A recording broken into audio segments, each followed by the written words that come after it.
Hello Year 11 and welcome to this narrated PowerPoint which is going to help you to revise the information you need to be successful on the 60-mark question, which is going to be based on a historical environment. I'm going to be going over what you need to know about this exam question, so the knowledge that's needed to attempt it, and tips for answering the question in mocks and the real exam. So let's get started. One of the huge benefits of the Elizabeth paper is the question on the historical environment, because you know in advance what your 16 marker, which is the largest question on the paper, will be on. This means that you can easily prepare well for this question. So don't forget, this question is worth 40% of your grade on the Elizabeth paper. But what an advantage to know what to expect in advance. As you guys know, this year you're going to be looking at Burghley's almshouses in Stamford. In lessons, you've been looking at some of the key information about Burghley himself, so that's William Cecil, his almshouses in Stamford, and the different motivations and consequences for building these.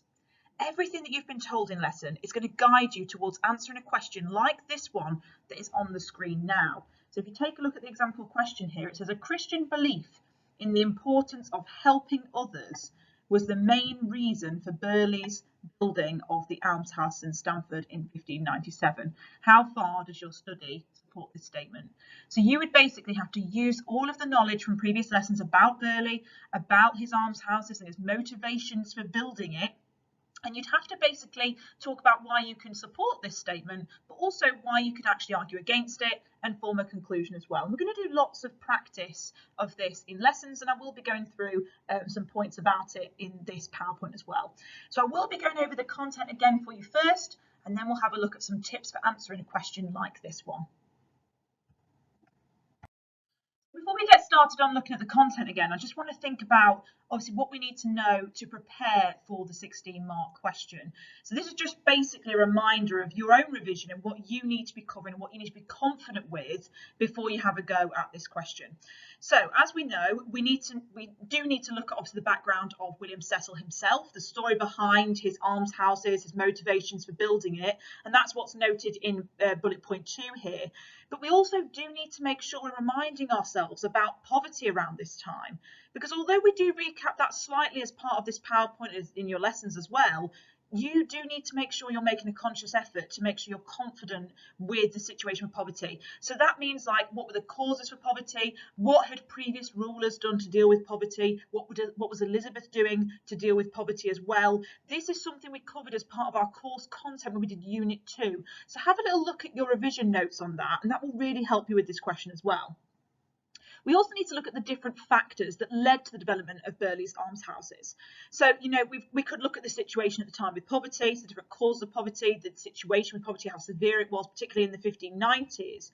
But we could also compare it with, for example, personal gain for Cecil. You know, was he doing it for his conscience and wanting to solve poverty problems? Or was it actually because he saw an advantage here where he could gain personally in terms of having a legacy for himself when he died, or even possibly salvation, you know, getting himself into heaven and ensuring his place there through good deeds on earth? We also need to make sure that we are confident in applying our knowledge to a 60-mark question. So at the end of this PowerPoint, I will talk to you again, and you have looked at this in lesson, but I will remind you about the best structure and technique that you need to make sure that you're getting the most out of this question, that you're applying your knowledge in the correct way. Let's start by reminding ourselves what alms are, first of all. You have covered this in your lessons for the almshouse as well. So alms are basically gifts such as money or food given to charity to help the poor. Now, when this money is given to build and maintain houses which the poor people in the area can live in rent-free, they're known as almshouses. And almshouses themselves actually have a long history in England. The oldest actually was built before the Norman Conquest, so before 1066. And even today, over 1,600 remain in this country. And they actually provide housing for about 35,000 people. Now, this does actually show us that almshouses have been very significant throughout history. They're still significant today, and they've actually been successful in helping those in need. On your sheet that you have been given by your teacher in lesson, you can just see here that there is a box where you can add some additional information about almshouses and the history of them. So I just want to quickly talk through some key things that you need to make sure you've got in there. And you should already have this information, but I'm just recapping it with you, obviously, as part of your revision process. So basically, you already know that almshouses have a long history. But it is important that you understand that this history was disrupted by the dissolution of the monasteries under Henry VIII, who was Elizabeth's father.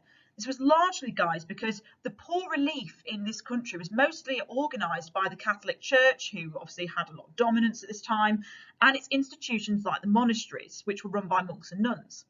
However, the loss of these buildings, the monasteries, led to independent charity hospitals having to be set up across England instead to provide care for those that needed it.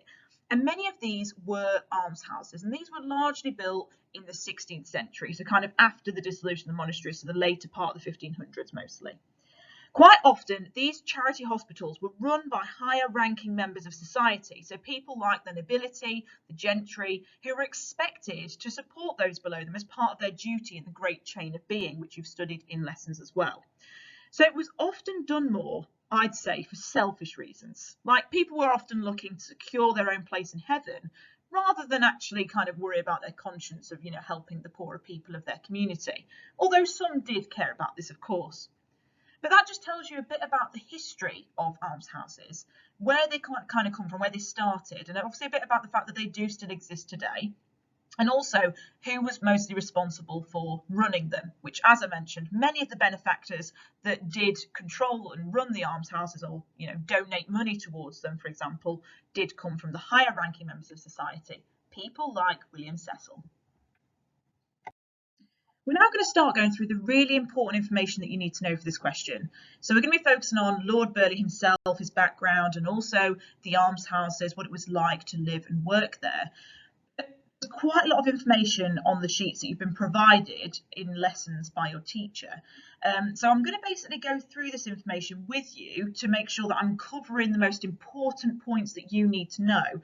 But I'm not going to basically just read through the sheet and go through every little detail. I'm going to be focusing on some key things and some thoughts behind this information. So please listen carefully. Obviously, you can have your sheets out in front of you whilst you listen to me talk through this. That'll be quite helpful to you, as you might want to add a few little points around the edges. Maybe I might say something that you think is quite a good point. You could put an exam question, or there might be some things that you didn't highlight in lesson that you'd like to highlight now. So just make sure you've got your copy of these sheets in front of you before I start talking through it myself. A lot of the information that you've got on your fact file is background information that you need to be aware of, but you don't necessarily need to recite in your exam answer. So this first part of your fact sheet just talks through a bit of the background to do with William Cecil himself, who obviously becomes Lord Burleigh. Now, the fact file is quite basic. It's things like when he was born, when he died, where he was buried, his religion. Obviously, the most important stuff there is particularly his religion. He was a Protestant, but perhaps with a tendency towards Puritanism. That's quite a key point. But to be honest, things like information about where he was born or when he was born, that's not really information that you need to use in your assessment. So just make sure obviously you're focusing on things like him being Protestant and being kind of lenient towards Puritanism, because that's something that will come up when we talk about religious duty as part of our exam answer. The other thing is that you will want to know about the jobs that he's had. So, for example, he's been Secretary of State. He's also been the Master of the Court of Wars, which collects taxes from the Crown. For the Crown, not from the Crown. And also he's been Lord Treasurer, which is a really, really important role. In fact, one of the most important roles in government until his death. So we know that he was a very, very important person in government. We also know that he was incredibly important to Elizabeth, mostly because of how fiercely loyal he was to her. He was someone that she could trust, and she actually referred to him sometimes as her spirit. That obviously tells us that not only was he a successful member of government, but he was somebody the Queen relied heavily on. That's just something that you need to know about Cecil, but you should already know that anyway from our study of government earlier in the course. We also know that he was awarded the title as Lord Burleigh in 1571. That's just again a bit of background knowledge as to why obviously the almshouses are called Burleigh's almshouses, because he was given the title as Lord Burleigh. Again, this next bit of information is again largely background about Cecil, his family, what was so good about him and how he sort of rose to power. Again, this is not necessarily all the information that you need to recite in your answers, but it is stuff you need to know about Cecil. Background knowledge is really important to helping you have a greater understanding of the question. So that's why it's still important to go through this. Now, obviously you've read through this in lesson, but just to pick out a few key points myself here as well that you can obviously look at whilst you're revising, is particularly to do with William Cecil's family.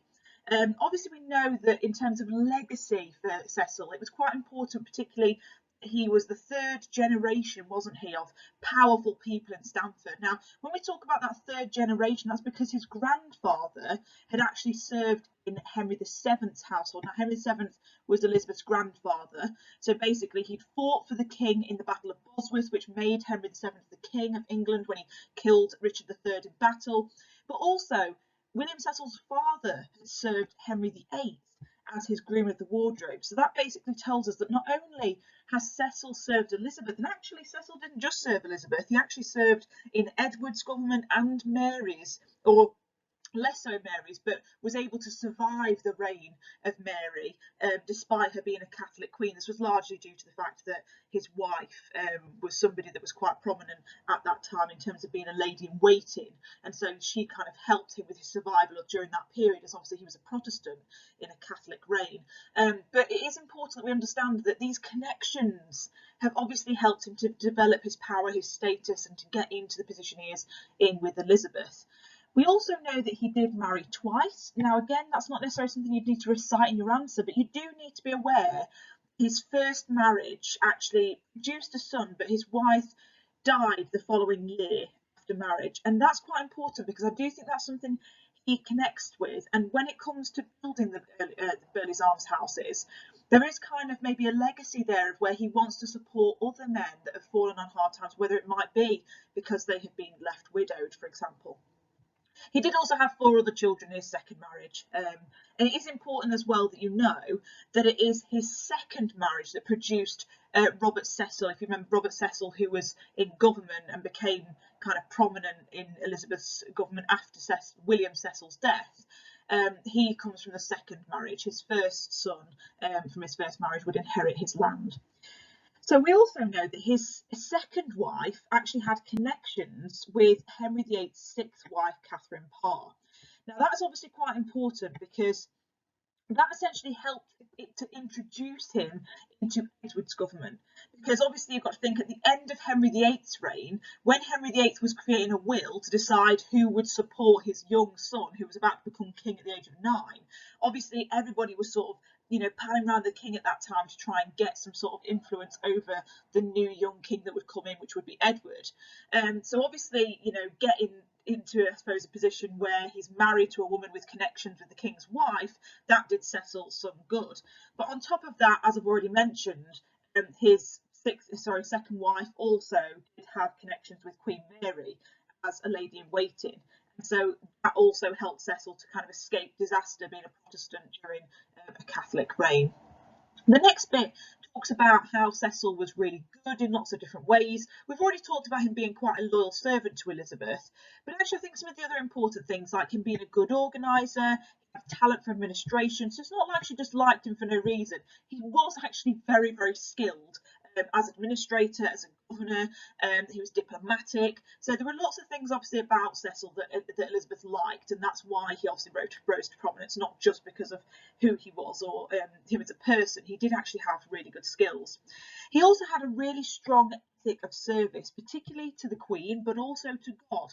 Now, of course, that was good for the Queen, but I do think it's important when we talk about religious duty as well, later on when we get to our exam question, that obviously if he's got a strong ethic of service to God and he is himself, a gentry member who has become a member of the nobility, he is going to have that strong sense, isn't he, of like religious duty to serve those below him, particularly those that have fallen on hard times. So I think it is something we should mention perhaps later on as we get closer to our exam question and thinking about our answers for that. Okay, so we're now going to start moving away from the basic background information to actually looking at the almshouses themselves, talking about where they were set up, when they were set up, a bit about what they were like, because that will really help us with our exam question and thinking about the purpose of the almshouses and why Burghley decided to set them up here in Stamford, when the town centre. So first of all, it's important to mention that many almshouses have actually been located in places that are important to their founders. For example, Robert Dudley wanted to build his at his family residence in Kenilworth Castle. Cecil, of course, wanted to build his in Stamford because he has family roots there. Cecil's family roots have actually been based in Stamford for generations. For example, we know that they were he was the third generation of the most powerful family in Stamford. We talked about the fact that his father had served Henry VIII, his grandfather had fought for and served Henry VII, and so perhaps he wants to give something back to this community. On top of that, he also had strong connections with the community for other reasons, particularly his childhood, his experiences as a young boy. He had connections with St Martin's Church. This would have been a place where he would have received some education. He would have gone there for community gatherings. He would have also potentially had services there, religious services, and so he would have felt some sort of connection with St Martin's Church, and that does come through over the next couple of slides as well.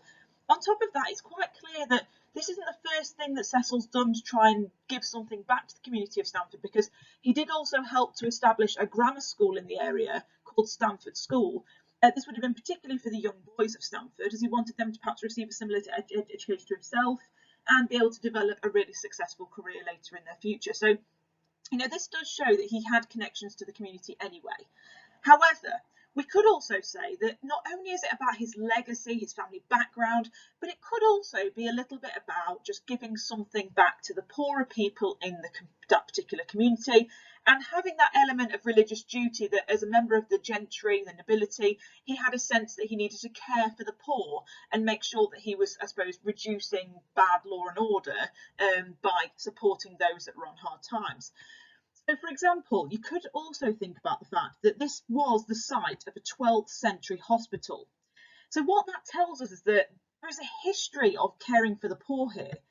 So actually, maybe he chose this site and decided to locate the almshouses here because there was a history of that sort of thing going on this particular site. He was just going to turn it into an almshouse, obviously, over the next 30 odd years.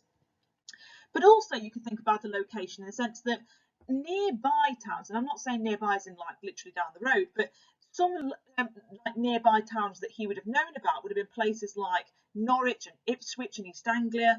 They basically were areas that had large populations, but they actually led the way in poor relief, Norwich and Ipswich. And he would have known about this. He would have known about the good work they were doing, and he would have wanted to replicate that and be remembered for replicating that in a place like Stamford as a place that meant something to him. So I think there's a number of different reasons there as to why he decided to build the almshouses in this particular location, just near the river in the centre of the town centre in Stamford. I think that's why he did choose this particular location. Now we need to talk about what it was like in the almshouses. I think one of the really key things that comes through on this particular section is the religious element. So when we talk later on in the exam question about, you know, why did Cecil build the almshouse, I do think that there's a real strong sense of religious duty that comes through here in the way that he wants the men to live in the almshouse. And we'll talk about those strict rules that he had in a second. It's important that you remember, guys, that almshouses, of course, are developed using money that is given through charity. On this occasion, of course, we know that it's Cecil that is the one that's giving the charity. He's the one donating money, creating this environment where poor people can live rent-free. That is something that the almshouse do offer. Obviously, they do also offer a place to work as well, particularly if people are able to continue working, then Cecil would provide that work because there was a real sort of religious element at this particular time, particularly amongst Puritans, who believed that God favoured those who worked over those who didn't. There was a saying that they used to say called industry over idleness, and I suppose it's about that idea that God preferred people to have an industry, to give something back for what they were given, and not being idle. So that is something that Cecil would have offered as part of this as well. It wouldn't, although they were living rent free, they might still be given some sort of work to be able to do as well. Now the almshouses themselves were 2-storey stone buildings, not huge, 12 rooms in total, but also obviously some of them, well, 2 of the men would have had to share because there were 13 men in the almshouse altogether that were selected by Cecil to live here rent free. But of course there were strict rules in place that the occupants would have to follow. It's really important that you kind of look at these strict rules and think about the religious element to them. So the 13 men that were selected, they had to be what referred to as honest Christians. Now this would mean that they would have to be able to recite the Lord's Prayer, and they had to learn the 10 Commandments. So they would have to be quite committed to making sure that they understood faith, and they would also have to meet the vicar at St Martin's Church every Sunday. Now that also links back to the last slide, doesn't it? You know, we talked about the fact that he's got those close connections with St Martin's. That's coming through again here, isn't it, where St Martin's is clearly working with the almshouses. There's that religious connection there with the local church, and the attendants or the occupants of the almshouse do have to go and meet the vicar every Sunday to recite the Lord's Prayer, to practice their 10 commandments, to make sure that they are being what is referred to as honest Christians. It was also expected, though, that they did pray quite regularly. So every Sunday, every Wednesday, every Friday, and also holy days as well, people would be expected to pray together as a community. So people would have to basically come together to local church, go to St. Martin's and pray with the community and be part of that, because they believed that obviously there was that strength in that community prayer. Also, if people that lived in the almshouses did not attend church, there would be fines given out, usually about sixpence, basically from their weekly wage. So they were given some money if they were working in the workhouses, and this was then their wages were essentially chipped down 6pence if they did not attend church. Again, that clearly demonstrates there were quite strict rules about religion, and that this was a place that you had to give your time and your effort to your faith. On top of that, a lot of things that were frowned upon by the church, so for example, things like playing cards, gambling, they were actually strictly forbidden in the almshouses because they are frowned upon by the church, and therefore this was seen to be a place where you stuck to strict rules of Christianity, and also you had to be disciplined. You couldn't be getting involved in those sorts of things. And on top of that, the final thing talks about the fact that people who lived in the almshouses had to attend Burley House on 4 Sundays of the year. I actually don't think that's necessarily that closely linked with religion. I think that's more closely linked with Burley's legacy. I think what that really tells us is that, he wants them to remember him, doesn't he? It's about the fact that obviously when he's alive, yes, they will come and see him 4 times a year. They will go to Burley House and attend, obviously, Burley and thank him for his services to them. But also, when he dies, they still have to do that. They have to go and visit the heirs at Burley House. And there's that legacy, isn't it? It's them thanking him, thanking his good works. I do think there's a real element there for like personal gain for him, and like being personally sort of thanked and appreciated for what he's done for the people here, the 13 men that have been selected. So that tells a bit about what it was like at Burley's almshouses, particularly the rules that people had to obey if they decided to live there. Okay, so we're now going to move on to looking at when Cecil developed these almshouses, and it does really begin with him buying the land in 1549. Now, Cecil buys the land after the dissolution of the monasteries. Now, the dissolution of the monasteries, if you remember, happened under Henry VIII. It is something that had happened really mostly between 1536 to 1540. So basically, after that process, all of the lands that had previously belonged to the monasteries was now up for grabs from the gentry, from the nobility, and obviously many of these people embraced this and purchased land that would make them wealthier, more powerful and influential. William Cecil obviously did purchase the land, like I said, in 1549, but the almshouse wasn't actually set up until 1597. So there's quite a long time there between him buying the land and obviously developing it into an almshouse. Now, the almshouses themselves actually took quite a significant amount of time to build, so about 32 years on and off. They were actually completed. They completed the building in the 1580s, but it wasn't actually set up as an almshouse until 1597. Now, you might be thinking, well, why is there a gap there? Maybe it perhaps wasn't his priority at that particular time. He didn't feel the need to necessarily rush with the process of building the almshouse. But I think that tells us that the fact that he set the almshouses up in 1597 demonstrates that one of the main purposes for why he built these almshouses was to help the poverty situation at the time. Now, as we know, in the 1590s, there was a particularly difficult period of economic and social hardship. We know that in the 1590s, there was lots of famine, plague, bad harvests. And so at this time, people were struggling even more so than they had been previously. And poverty's never been particularly good in the 1500s. So the fact that obviously he develops his land and the buildings that he's established into almshouses in 1597, I think that's a really strong demonstration there that there was clearly a trigger for him, something that made him decide to establish them at that moment. But also, I suppose you could say, the fact that 1597 is the last couple of years of his life. He's actually about a year away from death here. And so you could maybe think about legacy as well. You could be thinking, maybe he's at the last stage of his life. He knows that he doesn't have long left, and maybe he's keen to leave something behind urgently before he does pass away. I think that date is quite important for 2 different reasons, for legacy and for his kind of desire to serve people during this particular time of increased poverty. We also have to think about, obviously, who was selected for the almshouses. So I do think this also helps us to reflect on why Cecil offered it to these particular people as well. And so Cecil actually chose only 5 of the first 13 men, and obviously it was 13 men that would be admitted into care each time. Obviously, if any men left for whatever reason, then new people would be selected.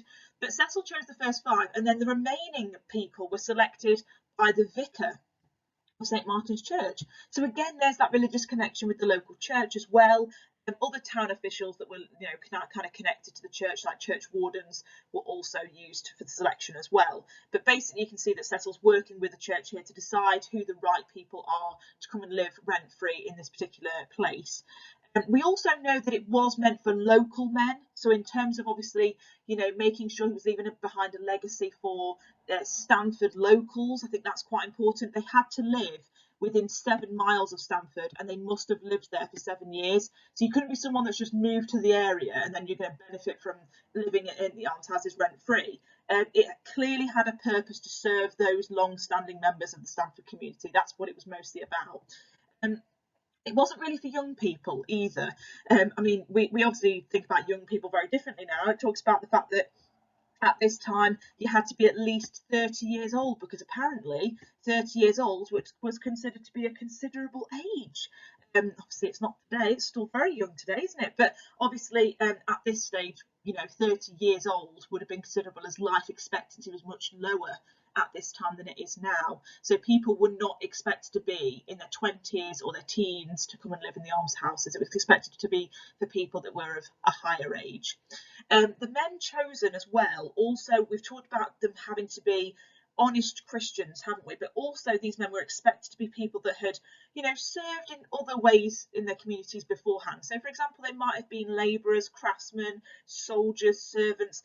Maybe they just can't earn a living in that field anymore because of sickness or age or something else that's kind of getting in the way of their work. And so what Cecil's doing is he's saying, well, you're a good citizen. You've contributed to your community previously, but now obviously you're not able to do that so much. So I'm going to give something back to you. I'm going to make sure you've got a place to work and to live rent free to sort of support you at this time. It wasn't a place for people that were considered to be what is referred to as drunkards or adulterers or thieves. So basically, it's not a place that's going to look after those that have committed crimes, those that have been adulterous. That's kind of like seen as like a moral sort of issue. Being an adulteress or adulterer basically means that you've sinned in your marriage, I suppose you could say. It believed that you cheated on your partner, and so you committed some sort of moral crime. If people were fraudsters or drunkards, again, it's sort of considered to be going against, the morals of the time and things like that. So he didn't really want to choose people that were described in those particular ways. He also wouldn't take in people that were described as lepers, because it wasn't a hospital as such. It was a place to care for, people that were not sick necessarily, but maybe aging and just needed a place to live and a place to work as much as they could until their death. So that's basically who he targeted and why. And again, I do think there is a bit of a religious element in there, but there's also a bit of that local legacy sort of element to it as well. They're all examples that you could use in your answers later on. Okay guys, so now that we've looked at the background knowledge of Burghley and his almshouse, we do need to think about the key factors that sort of are important to our exam question that could be coming up. Now, a lot of the exam questions are mostly about cause and consequence and why Cecil built the almshouses, but also the consequences of it, which are kind of closely linked to the causes as well. And I think in order for us to help ourselves remember the key factors that led to Cecil building the almshouses, we have to remember RIP, which is religious duty, increasing levels of poverty, and personal legacy. I have mentioned these 3 factors as I've gone through the fact sheet previously. These are things you have to remember, and the information that you placed on your fact sheets during your lesson time, with your examples from the almshouse, with the information obviously about the key factors themselves, you need to hold on to that information and revise it and make sure you know it, because you can use that exact information to paragraph essentially your answer, which I will give you an example of later on in this video.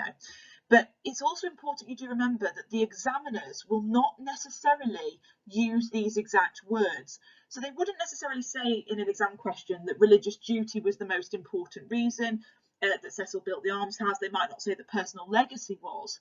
They might phrase it slightly differently, but you have to use your understanding of the question. Read the question carefully and think, oh, that question, although it's not saying it's personal legacy, it is clearly about personal legacy, and therefore you write a paragraph about that. You've got to make the question fit your factors. It's really important you remember that the question is not going to be built for you. It's built for everyone around the country, but this PowerPoint is built for you to support you in coming up with as many factors and as many things as you can for this particular question type. So let's start going through the key information that you need to know about these factors. Remember, for your exam question, when you're writing your paragraphs, it's important to think about the background of the factor before giving some examples specifically related to the almshouses. So if we talk about the background of religious duty first of all, I think it's important just to start off with the fact that Burghley himself was obviously a Protestant. Now we know that obviously there were different types of Christians across England, for example, Catholics, Puritans. But Lord Burghley, or Cecil, was a Protestant, but he had more sympathy towards Puritan beliefs. This was something that was kind of growing amongst a lot of councillors at the time. You might remember that people like Sir Francis Walsingham, Robert Dudley were also Puritan as well. So there were a number of people in government that had these particular views. And as part of those views, they did believe generally that the rich in particular, of course, as part of the great chain of being, had to use their wealth to help look after others. And part of that was about using their wealth to glorify God. So rather than just glorify themselves with their wealth, they had to use their wealth to better the lives of others. And that's why things like almshouses became important to people like Cecil, or even people like Robert Dudley, who we've also mentioned, had built his own almshouse as well. It also talks about the fact that many people at this time believed that God preferred industry to idleness. Now, what that kind of means is that God preferred people to work as opposed to be lazy. And this is again something that Puritans were quite keen to talk about. Again, the almshouses would help to provide employment for the poor as well as a place of shelter. Like obviously we talked about the fact that some people might not be able to do hard labour, but they might be able to contribute something back to the small community that they live in. Lord Burghley also believed that giving alms helped to support social stability. Now, this is quite important to particularly people like Cecil, because obviously as somebody working in government, working to protect the Queen, obviously social stability would be really important to the Queen in terms of law and order. And as a member of the council, working closely with local governments as well, it would be important to Cecil to make sure that social stability was kept in place. And of course, there was part of that belief again of the great chain of being, and that people at the top, the nobility, the gentry, were expected to use their positions in society to prevent chaos. And to make sure that people below them were cared for, and it was believed that they would be rewarded in heaven for this. So obviously, again, there's clearly an element that Burghley may have built these almshouses for religious duty, but also as part of that to kind of gain his own sort of position in heaven, or position, or his salvation, I suppose you could say. This was something that would perhaps be considered his personal legacy as well as his religious duty. It also talks about the fact here that he believed that poor relief would bring an improvement to morals and behaviour of the poor. Now that's kind of related to the previous point, because it's talking about preventing crimes and things like that. And he's basically suggesting here that he believed that if he supported the poor and gave poor relief, then what that would mean would be that people wouldn't need to go out and beg and steal and things like that. And so it would prevent people from doing things that had been kind of frowned upon or seen as criminal activity. Even things like begging was seen as criminal activity, wasn't it? It wasn't treated very nicely by the Elizabethans. So ultimately, by giving poor relief, you could prevent people from entering into that desperate position. And obviously, as we know, this was something that kind of came about through Burghley's almshouses, because people were expected to show good moral behaviour. People were expected to, for example, avoid gambling and things like that, and they were expected to go to church regularly. So we will talk about a few more factors to do with that in a second when we look at some examples of Burghley's house reflecting religious duty. But this bit of information here is really important for you guys. You need to make sure that you're aware of religious duty at the time and what people believed about it, and why that may have influenced Burghley in building his almshouses generally. Let's have a quick look at some examples of where Burghley's almshouses clearly reflect that there's a religious element to the creation of them, and perhaps even one of the key motivators behind why he built the almshouses was to do with religious duty.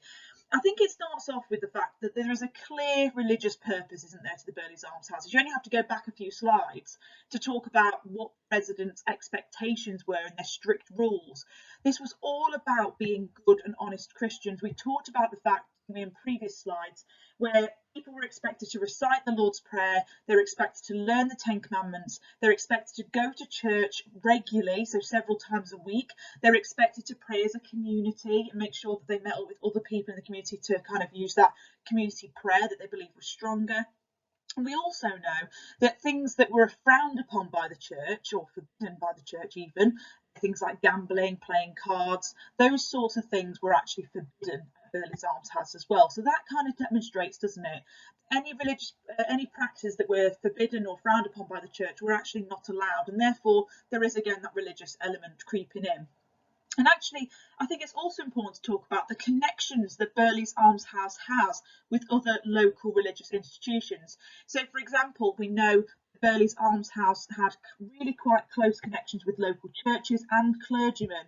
So, for example, we know that Burghley selected the first 5 people that were to live in Burghley's almshouses out of the 13, but the remaining men that were left behind were selected by the vicar at St Martin's Church and other church wardens. So obviously Burghley was working closely with these people, respected their opinion, and expected them to choose perhaps these good, honest Christians that were going to live for free at Burghley's almshouse.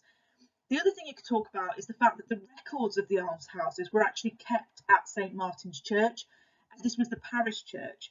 And also, the church itself was long associated with the Cecil family. We talked about the fact that obviously as growing up, he spent a lot of time with St Martin's Church, perhaps being educated, having ceremonies there as well, things like that. So ultimately, there is clearly that close connection with local clergymen and the churches themselves. And so therefore, there is clearly that religious element going on within Burghley's almshouse, and it was generally expected that the people that lived there had to be good, honest Christians and make sure they were doing the strict instructions that were provided to them when they entered the almshouse. And a lot of those strict instructions were to do with prayer and avoiding anything that was considered bad moral behaviour by Christianity.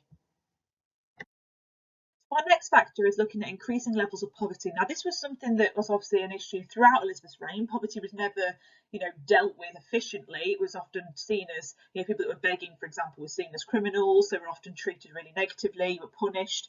And there were quite high levels of poverty throughout Elizabeth's reign. But the 1590s in particular was a very difficult decade due to famine, bad harvest, disease. So basically at this particular time, the economy was really struggling and a lot of people had fallen on greater hard times, falling homeless, falling out of employment and things like that.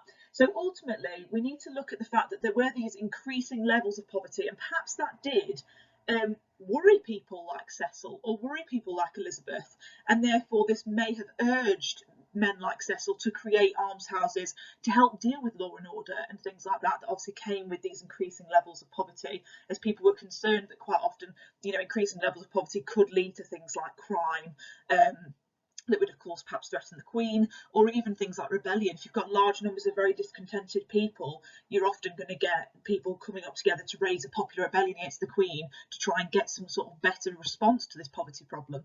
So obviously I suppose Cecil will be thinking about that, particularly as he does have an informative position where he will be working with local councils, local governments who will be informing him about these increasing levels of poverty, and he would be aware of that. We've also got to think about our general knowledge of poverty at this time and what the different causes of it were. So on your sheet, you've got a background section, which basically talks to you about the background of poverty and why it was increasing at this time. We've used the phrase WIPM, basically summarises for you the different reasons why poverty was growing at this time.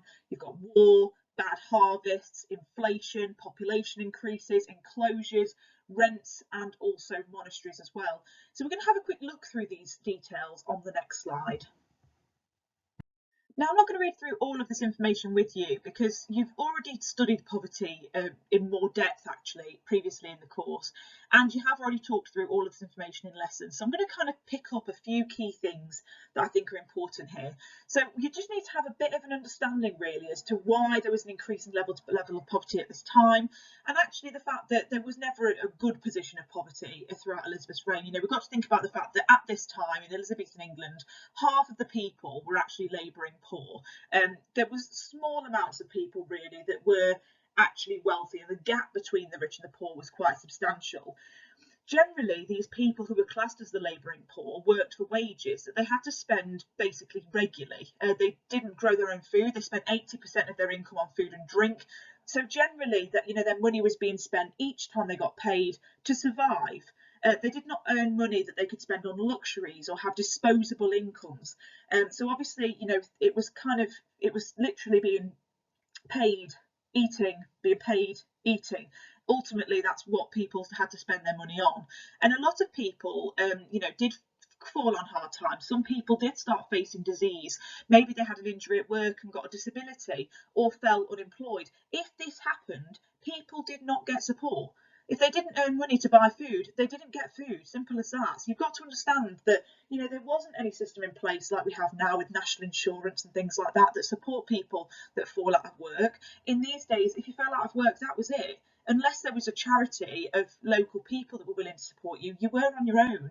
And of course, this meant that people, therefore, did have to go out and beg or, go to almshouses or go to religious institutions that would potentially support them. But of course, as we can see with Burley's almshouse, the numbers are low. 13 men isn't exactly a lot. So you've got to think about the fact that there were a lot of people that couldn't get into those types of places. We've also got to think about the fact that at this particular time as well, there were people like Thomas Harman who was writing books about poverty, influencing people to be worried about it and to kind of, I suppose, spur on this idea that there was a need for intervention. So people like Cecil would have read this. He would have known that poverty was bad enough to intervene because of obviously his position with working with local councils. That would have motivated him to build an almshouse to basically prevent any disorder and things like that people like Thomas Harman were suggesting would happen in his book. That did worry people like Cecil. We also know that at this time there was a real change in the way that the government particularly was starting to see poor relief. Previously, the government had never had a national response to dealing with the poor, but actually from 1576 there was the Act of Setting the Poor on Work. We've got to think about the fact that that in itself is the first national scheme that's there to respond and deal with poverty. Obviously, we know it's not entirely effective and different areas do deal with the poor differently, but it is the first national response which shows a move in the right direction. And also we know that the years after the almshouse was built, or shortly after, there is the Poor Law in 1601, which again is a national scheme, the first really of its kind that is uniformed across the country. It's about, making sure that the poor do have places to go to, whether that be workhouses, almshouses, that sort of thing. So obviously, we do know that there is generally this attitude at this time where I suppose people in government are starting to think it is their responsibility to tackle problems in poverty. And maybe that was because of the increasing levels and the fact that they were becoming concerned about that. So in terms of obviously the cause of poverty, like I've mentioned, I'm not going to read through these because you've got them on your sheet and obviously you've talked about these in lesson as well. There are a number of different reasons why poverty was increasing at this time. So we know, for example, that bad harvests led to food shortages. Obviously, if there are food shortages, that's going to push prices up. And so, people aren't able to afford the food if they're living literally, weekly, perhaps with their wages. And they, every time they get paid, they're having to buy food. If their pay is not stretching to purchase the food for their family, they are going to potentially fall on hard times in that area. You've also got to think about the fact that population increase will, of course, make that worse. If there are already food shortages, and then you've got a population increasing by 43% across Elizabeth's reign, you are going to have fewer jobs. You're going to have a greater demand for food. And that's obviously in itself going to lead to rising food prices. And on top of that, you've also got inflation as well, making food prices go up. So there's a contribution of different things there that are leading to people not being able to afford the basics. And that's not just food, but also things like rack renting. So people basically charging more for rent because they can, because there are more people that are demanding this rent or rented accommodation. And so basically they can put their prices up because they know somebody's going to pay it. But obviously that did mean that some people were left behind. I'm not going to read the others, but if you have a look at those in your own time, then obviously you'll know all of the different causes of poverty. This is just a bit of background really to help you understand why poverty was a problem and why Cecil therefore may have actually built his almshouses to deal with this growing issue. If we have a look at some examples specifically related to the Burghley's almshouses, it is quite obvious really to me that the poverty did play some sort of factor. I mean, you only have to look at the location first of all. When Cecil built his almshouse, obviously we know that largely it was due to the fact that he wanted to give back to his local community in Stamford, as obviously Stamford and that particular area meant something to him. But the location of his almshouses is also quite important because of the history of poor relief there. We know that, I've mentioned this on the previous slide as well, there was actually a site here where there was a 12th century hospital that cared for poor travellers, local sick people, local poor people, and basically that demonstrates that there was a history of poor relief here, and actually maybe he'd selected that area to continue that after it had fallen behind. You could also think about the fact that when it comes to poverty, obviously this was a nationwide problem, but there were some towns like Norwich and Ipswich that Billy would have known about, because obviously, like I said, his work with the local councils would have informed him about the good work Norwich and Ipswich were doing, and they were kind of leading the way in poor relief, especially after the 1576 Act of Setting the Poor on Work.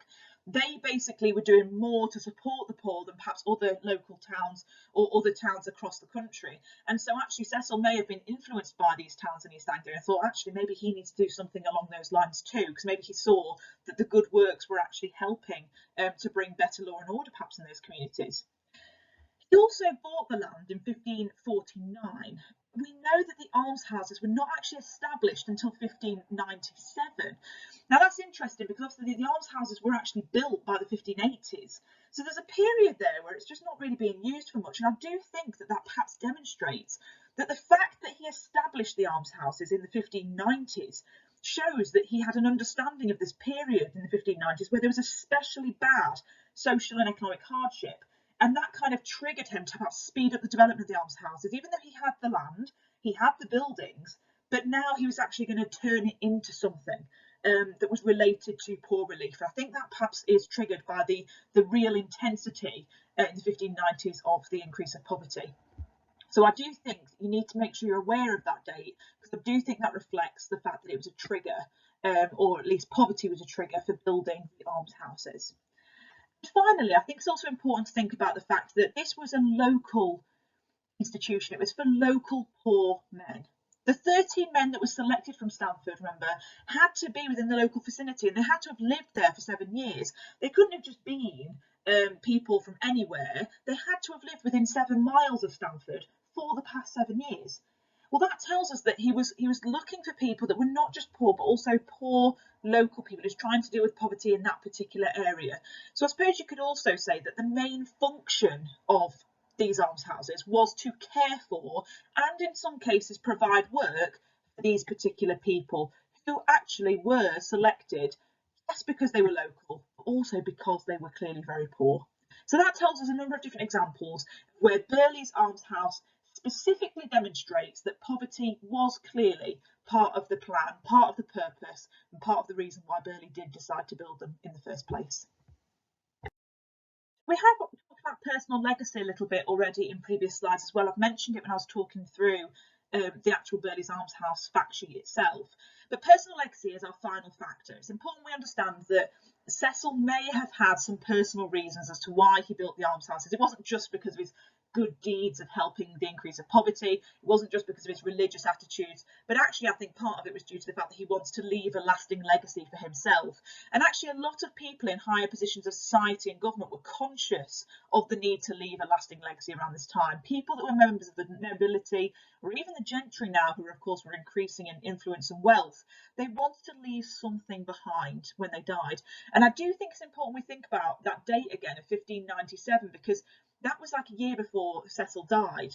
So we've got to think about the fact that in his last year of his life, he decides to set up an almshouse. Well, that to me shows that there is that lasting legacy that he's perhaps considering there, that he's thinking on his last bet, like the last days of his life, you know, what can I do to leave something behind that people will remember me by?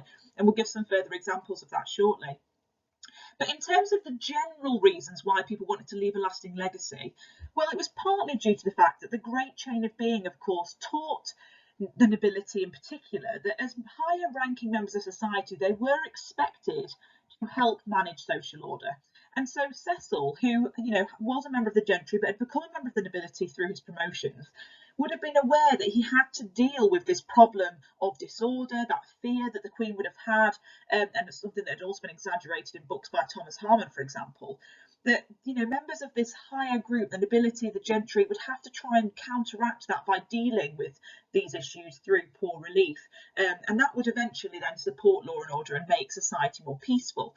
He would have been aware of that, and he would have been perhaps thinking about the fact that that might be one of the legacies that he wants to leave behind, that he wants to be somebody that did fulfil his duties in the great chain of being and manage social order.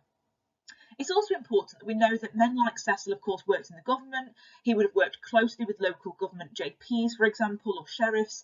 And so these people would have informed him about the troubles with the poorer people. They would have talked to him about the increasing levels of poverty, of beggars, and the fact that they had nowhere to really go for any support. And again, this would have perhaps influenced him to have this lasting legacy of poor relief, because he would have known that there was an issue at this time. And on top of that, as somebody who was Protestant, sided towards Puritanism, he knew that Puritans, of course, wanted to live godly lives, and actually part of living a godly life was serve those that needed help, and part of that was giving alms to the poor. So growing members of Puritans, particularly in Elizabeth's government, we talked about Francis Walsingham and Robert Dudley also being Puritans, and obviously Cecil himself being Protestant but leaning towards Puritanism. They would have had this attitude, obviously, that the part of their lasting legacy would be to make sure that, again, they were giving alms to the poor, to basically support with their, the idea of living these godly lives. And of course, Cecil wasn't the only person that cared about this lasting legacy. As I've mentioned, lots of higher ranking noblemen did care about this, including people like Robert Dudley, Sir John Hawkins the sailor. These are people that have also founded almshouses across the country in places that meant something to them. So I'm not going to read through the information because you've got it on your sheet, but just to make you aware that this is not something that was specifically targeted towards Cecil, but that there was a general attitude at this time that leaving a lasting legacy was important to a man like Cecil, a nobleman, a high ranking member of society. Okay, so we've talked about the fact that personal legacy was important to lots of different people of high ranking status, but we need to talk about why lasting legacy would have been important or good for Cecil in particular, why the almshouse would have helped him with this. Now, obviously we know that Cecil was very keen to demonstrate that he was loyal to the Queen, loyal to the country, that he wanted to fulfil his position in society and fulfil his duties in the great chain of being. And actually his almshouses would have demonstrated this. They would have shown the world his allegiance to England, and it would have also helped him to carry out his responsibilities to the poor that were demonstrated to him as part of the great chain of being. So actually, in that sense, personal legacy he'd be leaving behind is that he had fulfilled his duties, and he could, I suppose, go to his death knowing that he'd done that. We also know that his reputation was, of course, very good, but this would bolster his reputation even more if he was able to set something up that would leave behind a legacy for him. We also know from previous slides that Cecil's family obviously had a difficulty at the beginning when his first wife died after a year of marriage. And he did have a son from that marriage, which meant that he was left behind a widowed man with a son. And perhaps there are some that say that he wished to leave something behind to other men that perhaps were left widowed after a partner had died at whatever stage in their marriage.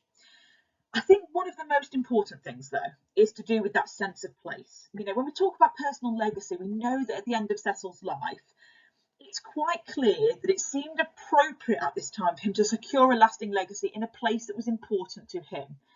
It's really important Stamford was selected because it meant something to him. We know that obviously he'd been there as a child, he'd grown up there, so he had really close connections with St Martin's Church, for example, but he also had connections with the grammar school, the Stamford School, which is something that he protected and helped to establish. And Burghley House was actually also built nearby Stamford, and he did this as an adult. So it's quite obvious, isn't it, that Cecil had a sense of place, that he believed that Stamford was important to him, and this might have largely been due to the fact that he was conscious of being the third generation of one of the most powerful families in Stamford. As we talked previously, his father and his grandfather had also served the royal family. Also, Stamford was a small area. It had 300 households. So his almshouses would actually be able to make a difference to this small community. And perhaps he knew that by setting this up, he would be able to give something back to the community that meant something to him. So I do think personal legacy would have been something that he was considering. And of course, we could also talk about the fact that it was perhaps how he wanted to be remembered when he died. And remember that when he established the almshouses, or when he actually eventually set them up in 1597, he was coming towards the very last part of his life. And at this stage, it's quite clear that he's perhaps thinking about his salvation, what he can give in his final year before he dies.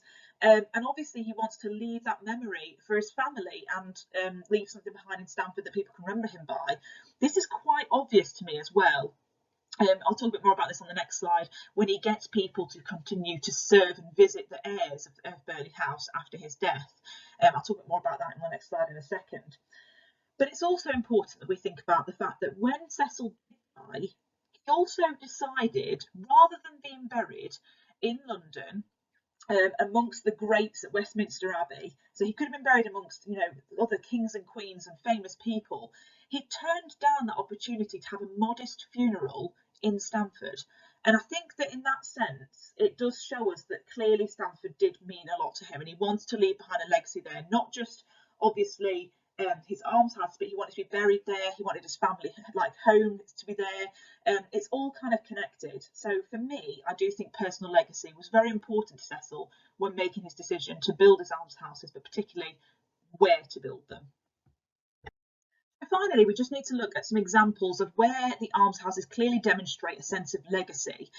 We know that obviously the almshouses would help Cecil to carry out his duties to the poor. We've talked about that on the previous slide. We've talked about the fact that it's a way to bolster his reputation, and we have also talked about the fact that it would potentially have been a place for him to leave behind a place that would support other widowed men as he'd experienced that.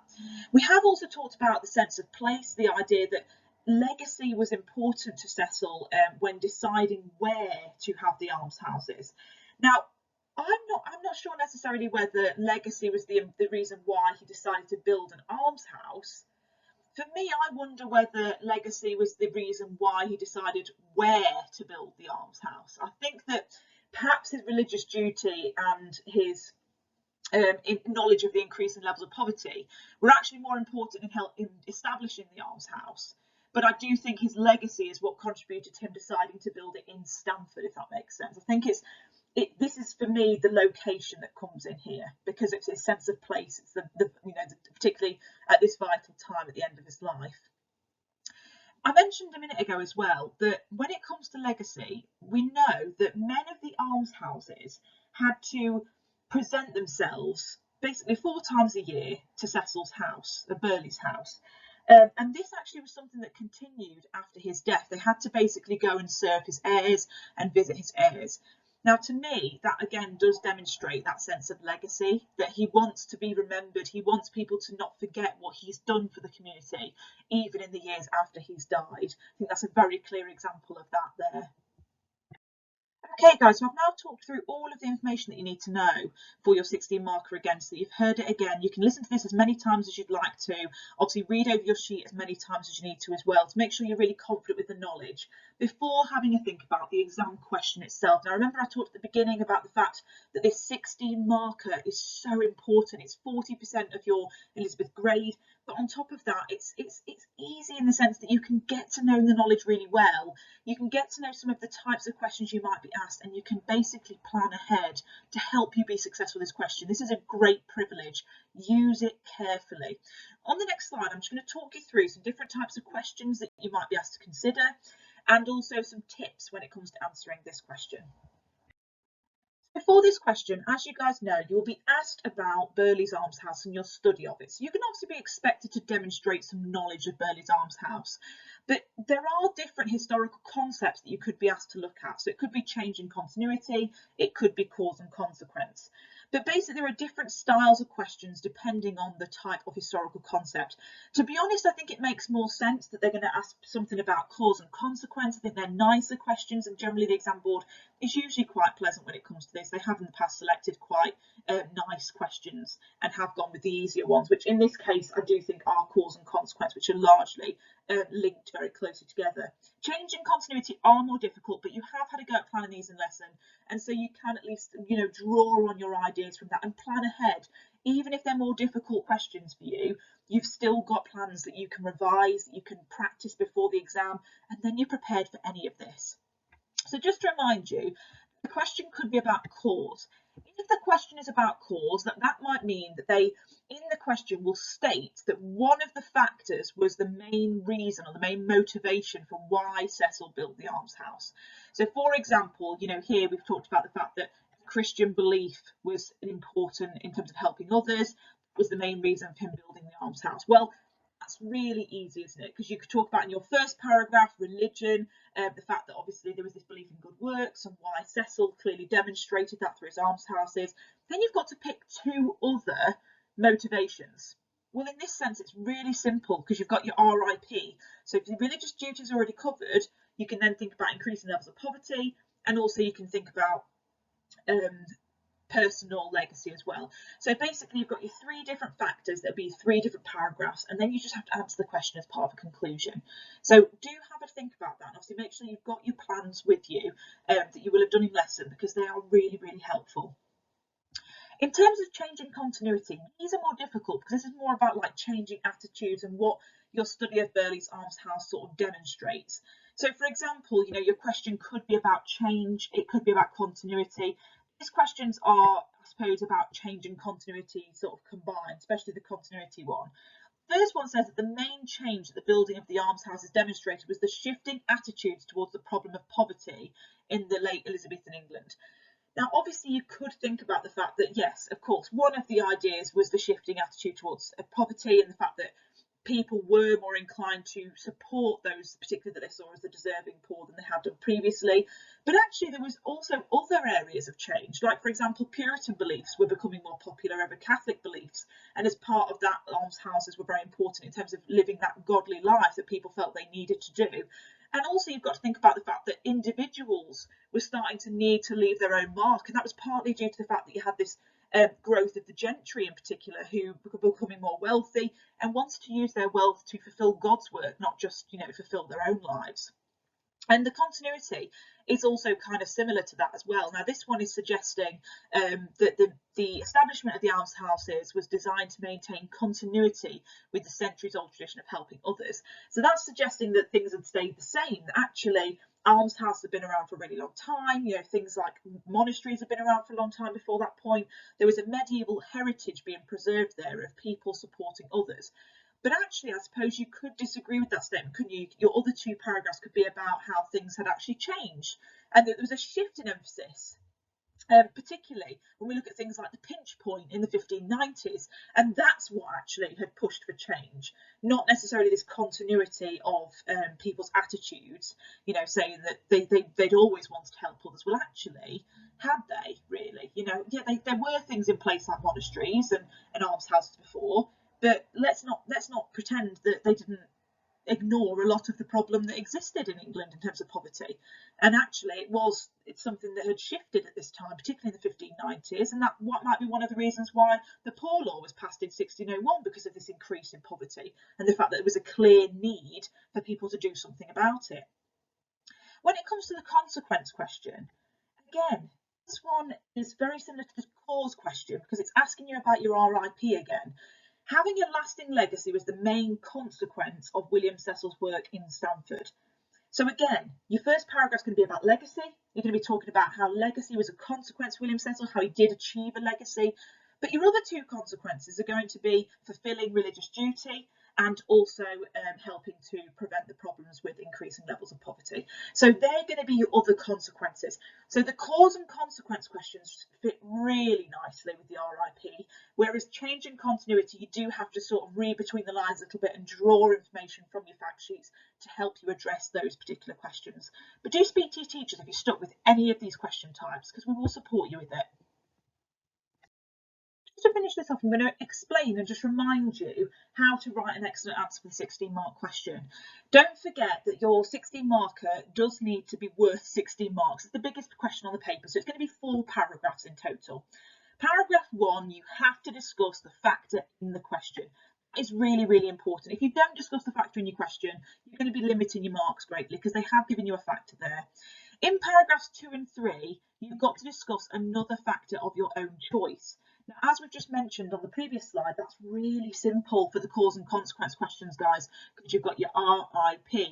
No matter which one they put in the question, your other 2 factors are going to be simply the other 2 that they didn't mention in the question. So that's a really nice way to think about it. Paragraph 4 is quite simply the conclusion. In this part of the question, you have got to make a very clear judgment about whether you agree or disagree with the statement, and you've got to explain why you believe that. Examiners love to see students with an opinion.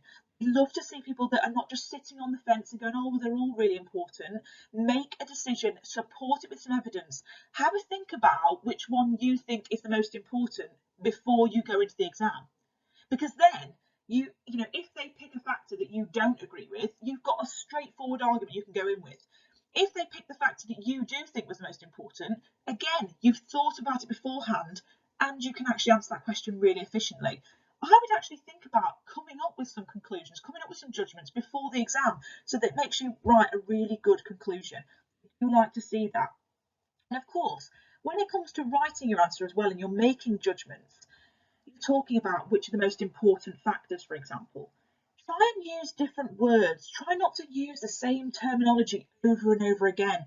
There are some key words in this box here that will help you with your judgments. You could talk about which argument was most substantial. You could think about which one is the standout argument, the most paramount. You know, rather than just using the same words all the time, try to mix up your vocabulary a little bit as well. Obviously, examiners do read a lot of these answers, and it's nice to have one that stands out as being someone that's thought about the way they've worded their arguments. So basically that gives you a bit of an idea of how to structure your answers. Make sure, guys, that you go back through this video, go back through your notes, make sure you're confident with the knowledge, and then start thinking about planning your answers for these 16-mark questions. You can really prepare yourself for these. But what I'm also going to say is that on Show My Homework, there will also be an attachment of an exam plan that you can have a little look at. Please do have a look at that exam plan. And make sure that you're looking at the background of the factor first, and you're also thinking about examples of Burghley's Almshouse and how Burghley's Almshouse demonstrates that factor was important, okay? And just like we've done throughout that PowerPoint slide where we talked about religious duty, for example, and then we talked about where Burghley's Almshouse reflected religious duty with examples from Burghley's Almshouse. Try to make sure you're doing that within your answer too. Thank you very much for listening. I know it's been a long video, and I hope you found it useful. Take care, Year 11.